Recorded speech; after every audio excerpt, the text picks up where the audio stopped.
two series of procurement and contracts.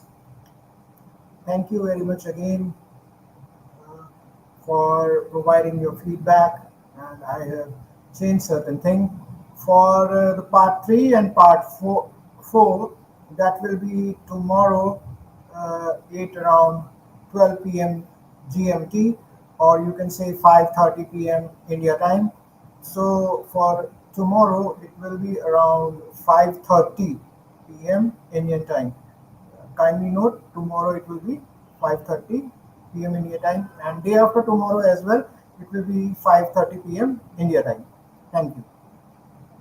Now, the part 2 series contains the types of procurement.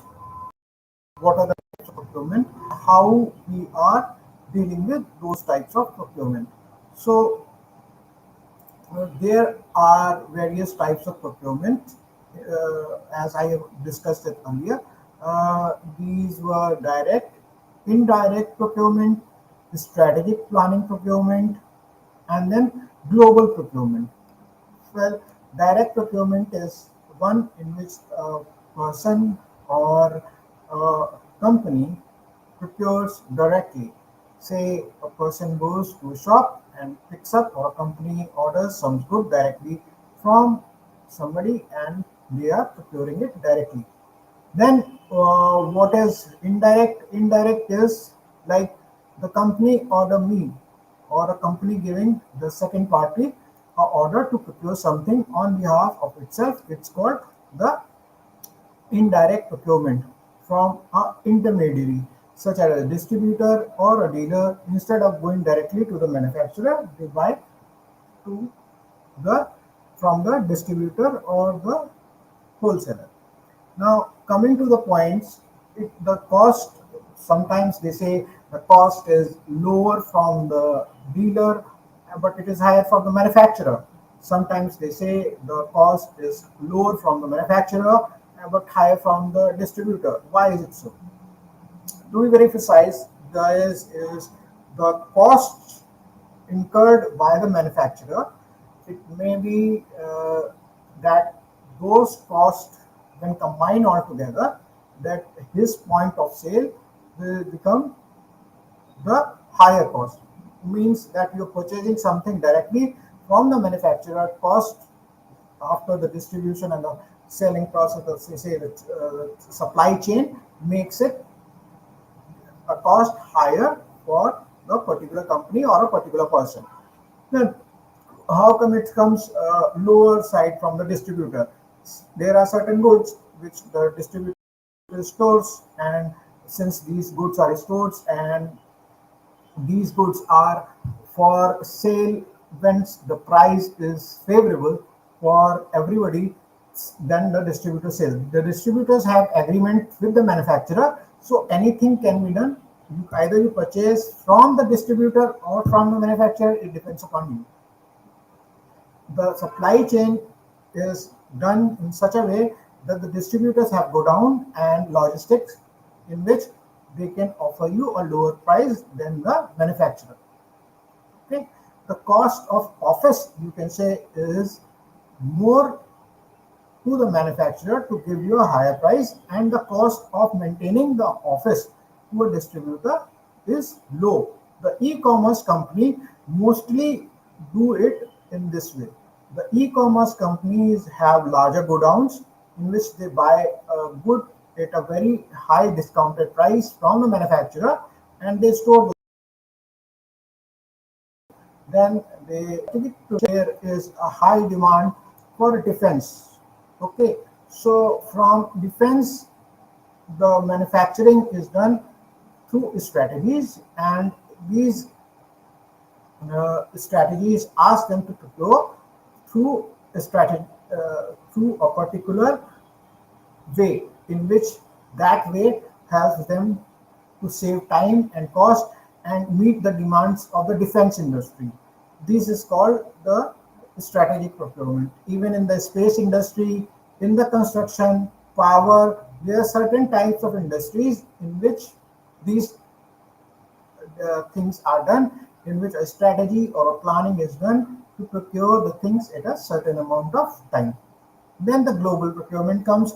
Global procurement means export and import of goods, in which the global procurement, uh, you have to identify the need, what is the need to procure the global uh, product, say in United Arab Emirates or Dubai, or even in certain areas of Europe.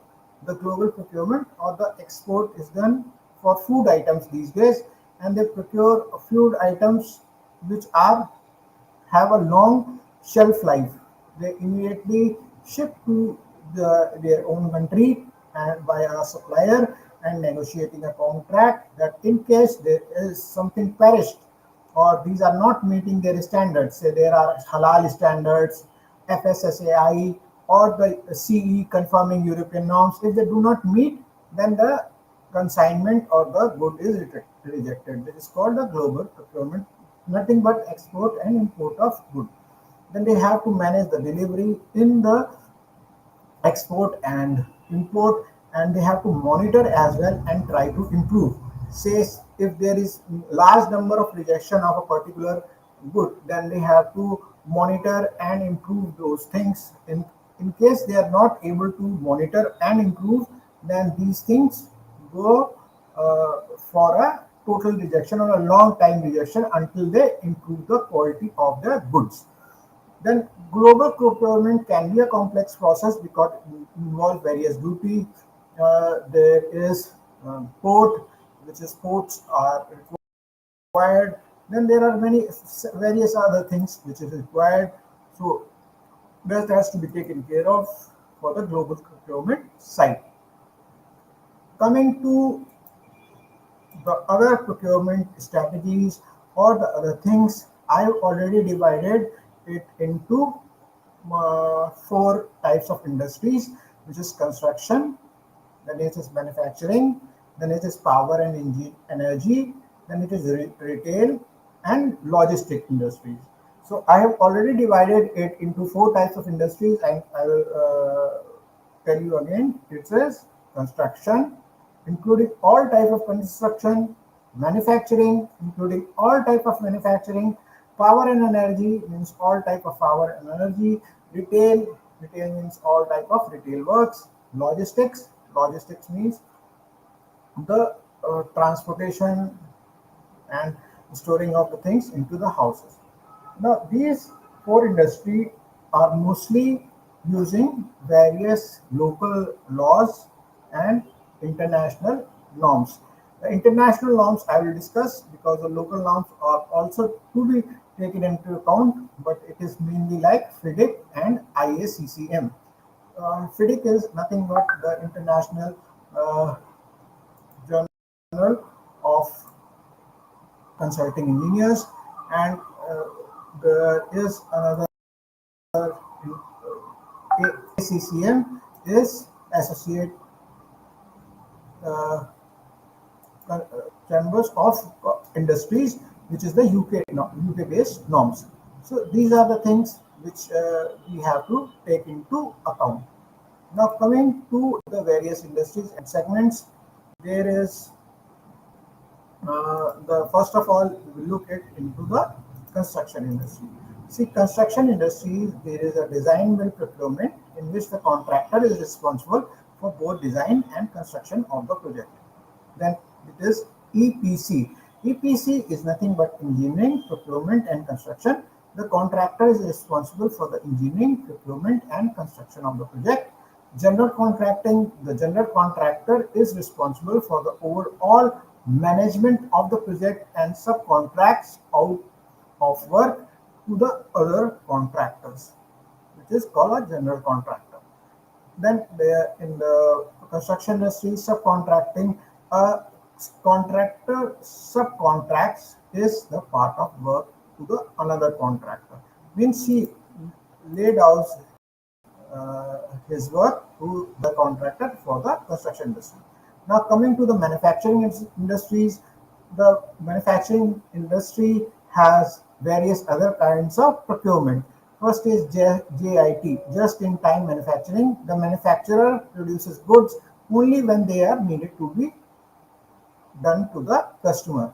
That procurement is done only once the good is uh, needed by the customer. Then there is lean manufacturing.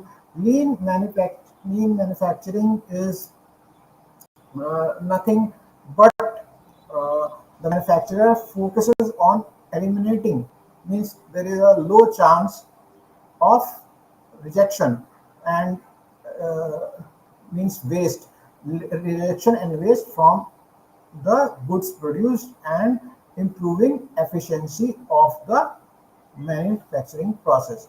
Then OEM.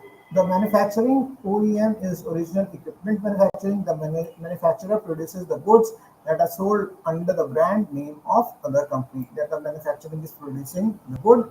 It's a procurement, but they are only doing this. The procurement is done only when they are sold by other for the another brand. In the brand name, the marketing is done by another company. Then there is a contract manufacturing in which the procurement is done. The manufacturer produces the goods for another company, which are on the contract basis. That on the certain contract they have for doing the procurement, then these are produced. Okay, so these are for the manufacturing. Coming to the power and energy have various agreements, like they purchase generators, they purchase turbines, they purchase the sinker silo, they purchase the emission chimneys, and various other things. So, power and energy, there is a basically on power purchase agreements that the generator sells the electricity to a buyer on a long-term basis. So these are purchased only when the things are done on a longer term basis for the power purchase agreement. These equipments or the monitoring unit or the transmission unit in the substation, these are purchased only when the power and uh, purchase agreements is there. Only then these power panels, these are called power panels and energy equipment, only then these are purchased. Capacity market, then generator is paid for the capacity to generate the electricity even it is not generating the electricity. They have a particular set, even the demand is not there, but they have already forecasted the demand for the next coming trimester or the next coming quarter. Then they purchase it for the capacity market. So this is the way the power energy is doing. They're purchasing the energy, even the oil producing equipments and the manufacturing people who are manufacturing oil, they are doing such thing. So they are purchasing it already, those equipments or those things which are already in high demand for the coming season. So this is where uh, these things are done. Nowadays, one more thing has come up. I would like to tell you. It is a renewable energy certificate. The renewable energy certificate is done for each megawatt hour of renewable energy that it generates.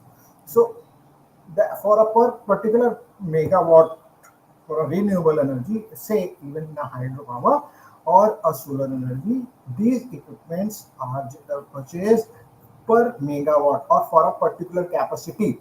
This procurement is done for per uh, megawatt hour of the renewable energy for a particular period of time. These are purchased and then they are repurchased. So this is the way the things in power and energy take up place.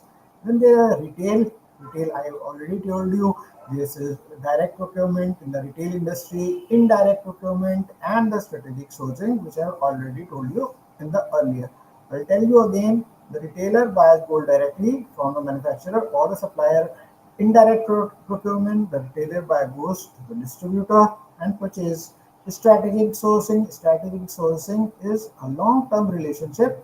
Then there is a demand, then supplier takes that demand and procure those things in a regular manner with a agreement on prices and the quality. Then coming to logistics. The logistic industry is one of the largest industries in the world. This is our procurement both for third-party logistics and fourth-party logistics. The third-party logistics provider provides transportation, warehousing, and other logistics services to the customer. So, in this way, the third-party logistics procurement is done that the third party is providing everything, transportation, warehousing, and even distribution to the other logistics provider. Then there is another procurement which is called a fourth party logistic. The logistic provider manages the customer's entire supply chain. Means the fourth party means there will be the first party being the manufacturer and the second party being the customer, the third party being the intermediary distributor. The fourth party logistics provider manages the customer entire supply chain. Then lastly, I'll go for the laws and regulations which govern these. First is FIDIC, the Federation of International Engineers Council, is a consulting engineer association which has set number of books like the red book, green book, yellow book, silver book, where the golden books. There are various books which have standard contracts for construction projects and the power and energy projects which are widely used around the world. Then again, the International Association of Contracts and Commercial Management, which is used vastly by the retail and the logistic industry, is a global association of contracts and commercial professionals. The ISCCM laws is mostly used these days in Middle East.